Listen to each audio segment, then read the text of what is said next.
Please forgive the construction sounds in the background if you can hear them. And the fact that we're currently having something of a bad hair day. Hi everyone, my name is Charlie and today I'm going to be talking about nothing in particular. Once again, we are in my father's room. It's just become a bit of an easier place to record. Hopefully everything will be sorted by next week and we will have new windows throughout the house. But until that point, my room is still in something of a mess because I have books all over the place so that I can quickly move them elsewhere whilst the workmen get to work, which, as I say, should be happening next Wednesday, which is also the day that I've got my next physio appointment. We'll get to talking about that in a minute. And I also will be at Poems and Pints, where it will be my first time hosting, as Joy and her husband are currently on holiday in Greece. Naturally, for my first time hosting, a lot of people aren't going to turn up, but I'm hopeful that a few more people will sign up before next Wednesday. Today has been a bit of a madcap adventure. I say that. It's basically only madcap if you live in increasingly sedate lifestyle like I do. I awoke this morning. It was about 8 o'clock. I was fussing the dog. I just brushed my teeth and I thought that I'd just get up. I'd do a bit of reading. I'd practice my Italian and then I'd go about having a standard Tuesday.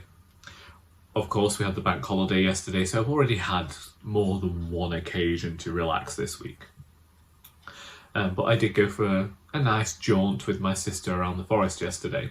So I wasn't going to go for a walk around the forest today anyway. I was just going to take Sally down the towpath and then do our long forest walk tomorrow. But you don't need to know any of that. I got a phone call from my mother. Ever since I have known, as long as I've known my mother, she's had glasses. She has had glasses since her early 20s. She is short-sighted. She cannot see without her glasses, yet somehow, for the first time in the 30 years of me knowing her, she had driven all the way to work without her glasses. That's half an hour away. I've never driven there before. I know that this village exists, or a town, whatever it is, I don't know, because it's where my manager's mother lives. So I have to use some more data on my phone to hot-foot it off to where my mother works. And I have Sally in the car because I think, well then I'll just, I know where there's a nice walk. I got there, I rang my mother, she came and got her glasses, that's fine. But then Sally gets upset because she's now seeing my mother. If you didn't know, Sally has a bit of a pack mentality. So if any one of you was to come on a walk with me and Sally, or actually not even that, if you got in the car with me and we went off somewhere and then I went to take Sally for a walk, she would then keep looking back the entire time because she'd think we'd left a member of the group. And basically that's what happened. I tried to take her around this pool. It's a really nice walk actually, and it was great weather for it, and there were loads of dogs playing, and she was having none of it because she thought we'd left a member of the party behind. So what should have been a nice stroll turned into me trying to G my dog up so that she would actually manoeuvre herself and do this walk. And then I got back to the car to see that someone at work had rang me. And I thought, well, I'm nearby, so I drove down, and then they weren't happy because someone had been crossed off the rota. I'd got mistaken last week and thought that the person was crossed off the rota because somebody was coming into cover, and I was working with the person who was coming into cover, so I thought that no rota changes needed to be made. And it turned out that changes did need to be made, and someone should have been booked in to come and cover this morning, and nobody was called into cover, and we were in a bit of a mess. Either way, someone defecated in my parking space at work the other day and nobody's been to clean it up yet. If you didn't know, We're not allowed to clean up human waste.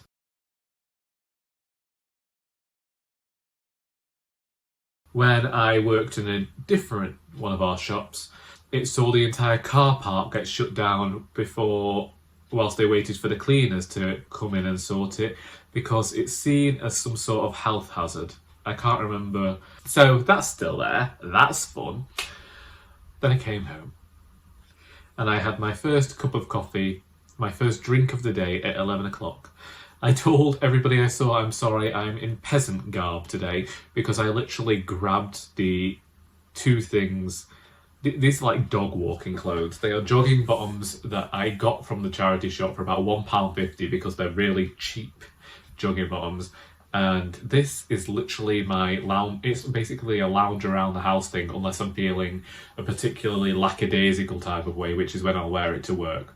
If I'm ever wearing this shirt to work, it means that I'm probably needing a bit of comfort, because it's completely oversized and baggy and looks awful, but it hides a multitude of sins, as my mother would say.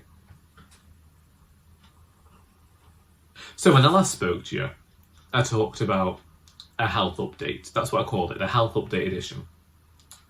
And I talked about how the doctor talked about how the doctor had said I was a liar, and then about being told that the bones in my knees weren't wearing away. Well, I got the confirmation. There is a bone in my knee wearing away. The bone that helps the knee to bend and straighten is disintegrating. So I wasn't wrong. I also forgot the really good part where the physiotherapist looked at my knees and said that my knees were so wrong that she could not even move her knees to show me how wrong my knees were. Basically, we've learned that due to the way that my joints were formed when I was born, and then through learning how to walk, due to the way that they were formed, I started walking incorrectly, as in I used different muscles and used my joints in a different way, which has caused my hips to erode in a certain type of way, and my knees actually don't go in the correct direction. They bend very far backwards, but apparently that's just something that I can deal with due to them being somewhat hypermobile. So it's been a great session, really, of learning about all of the things that are actually wrong with my knees and causing the pain. And it may seem somewhat strange as to the excitement that I seem to be displaying when it comes to talking about this, but it's simply that I'm glad to have answers about what's wrong after a very long time of trying to figure it out. But yeah, that is the full health update for the moment. Hopefully I'm not oversharing. And this is why it's great to have a physiotherapist there. So they finally sent the Xray report to the physiotherapist, who went through it with me last Wednesday. My right knee, which I've got some pain in anyway, has not changed much at all since I first visited the doctor with knee pain 6 years ago, which was also when I first got the whole, well, you can expect that with arthritis, and I was like, well, no one ever told me I had it. That was the first time. So still got arthritis in the knees, that's fine. Right knee, not as bad. Doing exercises for it, but it's not deteriorated as much as the left knee. The left knee has seen quite a bit of cartilage disappearing, and the bone has eroded a bit more than the right knee. It was like, it's still painful, but I was glad to get the confirmation of that. Got given more exercises, and I told Charlie afterwards I felt like I was being hog-tied, because one of the exercises I have to lie down on my front and wrap, well, I've been using a belt around my ankle, and then hold it over my shoulder to get some sort of bend there. We're trying to strengthen the muscles around the knee because there's not much we can do with the actual knee itself. And just to give it some more support. The pain has abated somewhat. It's not gone away entirely. It's still present. I'm still waking up with it. But I did my usual walk around Mac Forest last Tuesday, and I found that I was able to get to the speed that I had been going before the pain in my knees got really bad.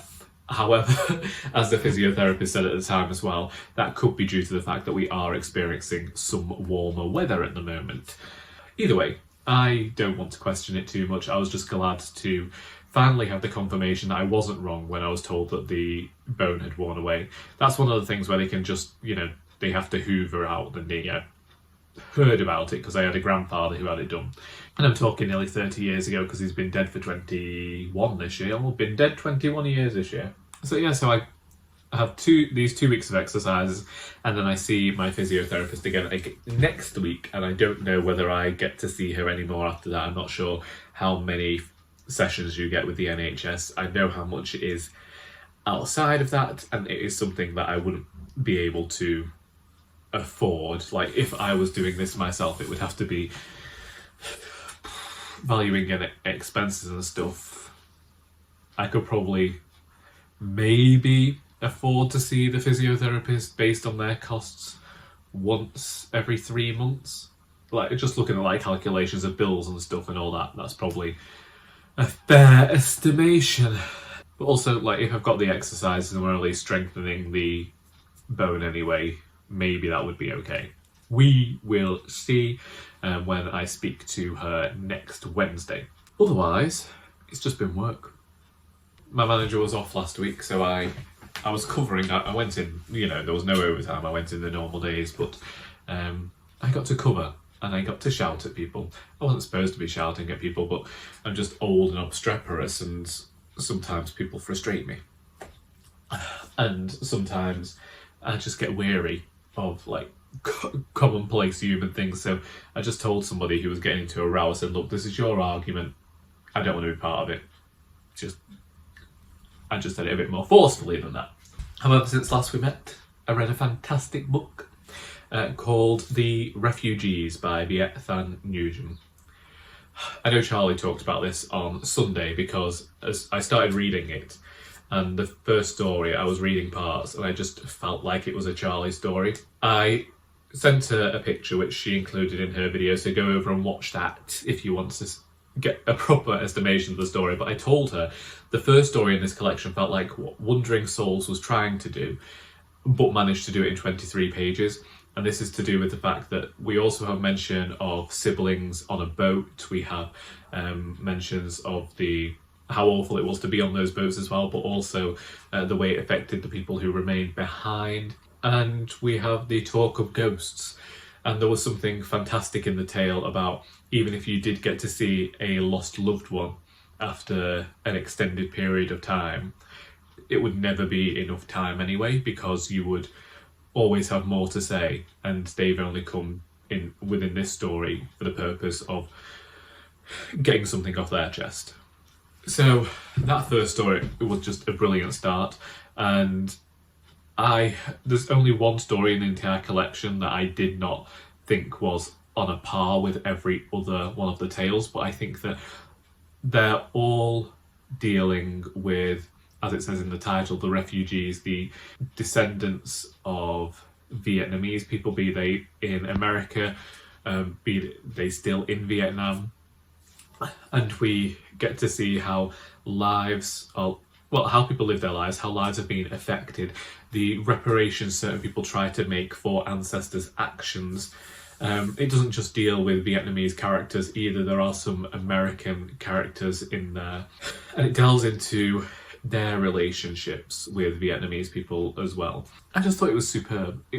Every single story to me felt like a novel. It felt fully formed. It didn't feel like it left anything behind. Like, I feel like obviously you can go back and you could unpick things and you could see subtleties maybe, and you could look at the way in which Viet, Thanh, Nguyen had crafted the stories within the collection. But even with just one reading of the book, everything felt wrapped up and it felt masterful, and I just really enjoyed the author's prose. And there were tales of grief in here. There's a tale that delves into Alzheimer's and the relationship between a man and his wife, and that delves into arranged marriages. And then we have the final story. At first I felt like this final story was going to be a bit wishy-washy, and I felt like I wasn't really enjoying this final story. And I was also reminded of the final story in the other short story collection that I read earlier this year that was also pink.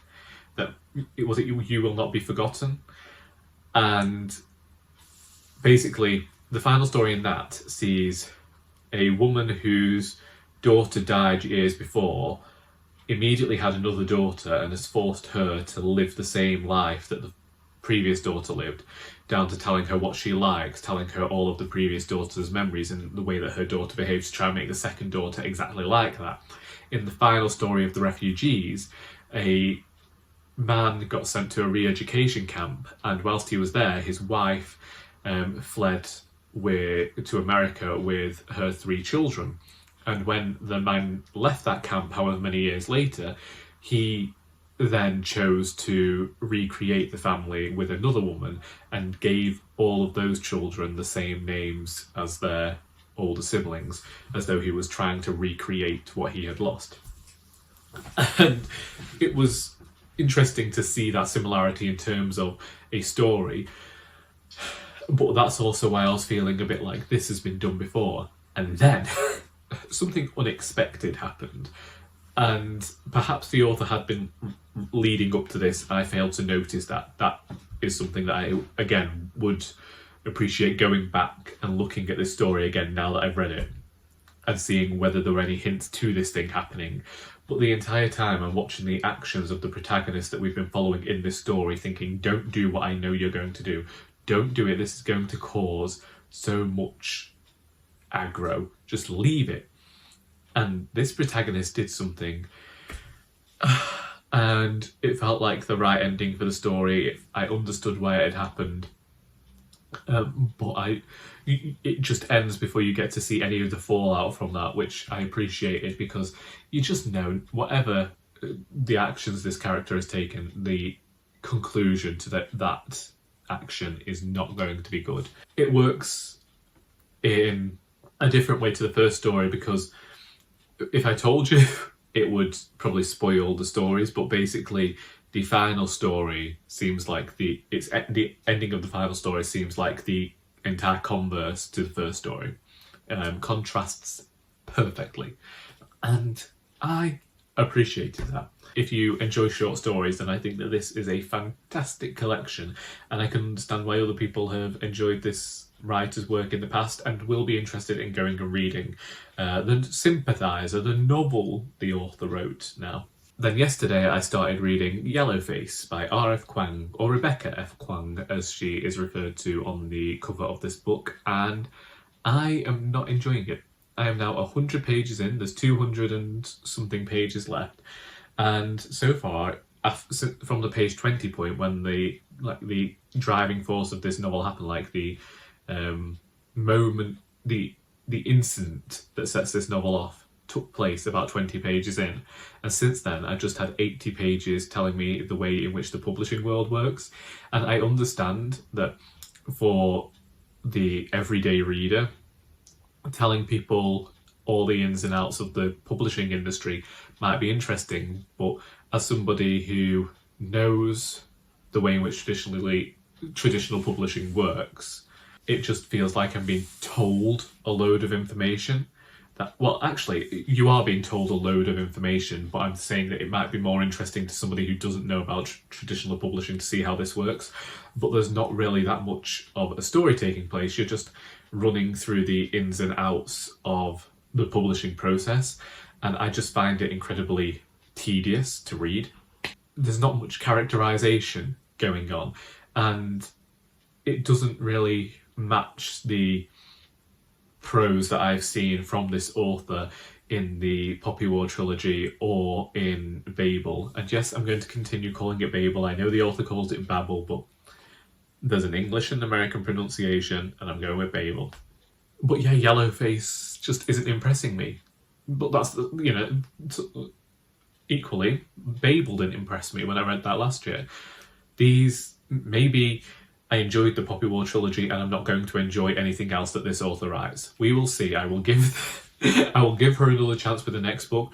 Maybe within the next 200 pages she's going to astound me, but I don't think she is, because I've seen what Sarah of Hardcover Hearts had to say about this book, and I feel like I'm going to feel the same way. Or maybe I'm now annoyed by my hair, or I will just not like it. And I think that that's okay. I think that it's a very interesting story of this woman stealing her dead friend's manuscript and passing it off as her own. But and then the racial aspect of that, whether she is inadvertently being racist. I know that people said it's supposed to be an examination of the publishing industry, but so far there's been no examination of that. What it's really just been is telling you what goes on to reach the publication of a book. And I feel as though, one, this could have made an excellent short story. Two, the first 100 pages are completely unnecessary. The author could have done a prologue, which would have seen Athena and June, kept the first scene where Athena and June are talking to each other before Athena's death, in which June steals the manuscript. And then we could have skipped ahead until all of the publishing had been done, because for me, it's just like nothing is happening in those 80 pages. And the author injects a bit of conflict here and there, but those moments are so few and far between. I think there've been 2 pages where there've been any sort of actual human interaction go on within the book, within these 80 pages. The rest has just been telling me what goes on in the writing process and the publishing process. And I just find it tedious and unnecessary, because we know that the book gets published. Like, the whole blurb is about the fact that this book gets published and it's going to be success. So why did we need this 80-page diatribe? That's what I'm saying. Other people have enjoyed this. Maybe I'm just not the right person for this book. Maybe when I am seeing a takedown of the publishing industry and the goblins that the author keeps, going into goblin mode like the author keeps talking about. Maybe this is a book for the TikTok generation, and it's for people who are a few years younger than me, because I expect better prose. I expect more work to go into the storytelling. I don't need a step-by-step process of what goes on in the publishing industry, because if I wanted that, I could go and find several thousand articles on the internet, or read any of those, or read what authors have written about it, or watch a fair few YouTube videos that have delved into that process. I don't need to read 80 pages of it, because it's just bogging down the story at this point. But I'm going to finish the book, and I'm then going to be continually annoyed that I spent £20 on it. Either way, I'm actually looking forward to finishing this book, because I started reading Excellent Women by Barbara Pym. I couldn't even tell you what night. I was just sat in bed, and I didn't want to read a short story, because with a short story I feel like I have to read a short story in one go, whereas obviously a novel, you read a chapter, you put the book down. I don't understand it. And so I just picked up Excellent Women and I started reading that, and I wanted to read it anyway because, firstly, Shaun the Book Maniac talked about Barbara Pym often. Leo, formerly of A Little Book Life, now over on Instagram as Leo's Little Book Life, I believe bought this book last year. And Sarah, again of Hardcover Hearts, was talking about this book, especially last year when we met, which must be either over a year ago or getting on for a year. And so basically I'd been having a conversation with my volunteer on Friday, who revealed to me, well, actually it's the same volunteer that stole me another Barbara Pym book at Christmas, and revealed that she's actually an ardent fan of this author. And I just thought, well, let's have a go. And you know something? It does suit my taste, because I'm a fan of Elizabeth Taylor, and it almost suits the sort of sensibilities of Elizabeth Taylor's books. And so I'm very much looking forward to getting to Barbara Pym and reading that, because it's nice to read from authors who actually put in some work.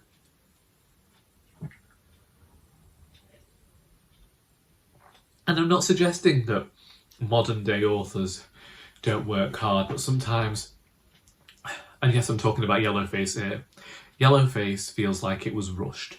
It feels like the author had an idea, rushed the manuscript out, and then got everybody else to rush through it as well, so that it doesn't have the keen eye to detail that the author had in their previous work. It feels incredibly rushed. It feels like they were thrusting everything in there to try and reach a certain word count, and it does not appeal to me in any way. The blurb appealed to me when I first heard about this book last year, and it's been one of my most anticipated reads of 2023. But the actual execution of this text is incredibly poor. Honestly, I could rant about that book a lot, and I've not even finished it yet. Anyway, those are the books I'm hoping to read before the end of the month. So if I ever record a wrap-up, I did do one for April, and that didn't come online. Basically, I've been talking to Charlie about this because I'm wondering about just scrapping wrap-ups entirely and trying to just for a while doing Woolgathering videos once a week, and including my thoughts on the books in these videos, and then if there's anything else that I feel like doing, including them along the way. Simply because I don't have the time that I once had. And I don't know whether any of you came to the live show that Charlie and I did for An Heir to Murder, but in that video I did announce that since about February or March I have been working primarily on the second cozy crime novel. I adore what I've written of the charity shop novel, and I look forward to going back to that, and I read it and it makes me smile because my writing in there is just a bit more mature. But I felt bad about not writing the second Alice Valentine, and it kept lingering in my mind, meaning that I couldn't focus wholeheartedly on the charity shop novel.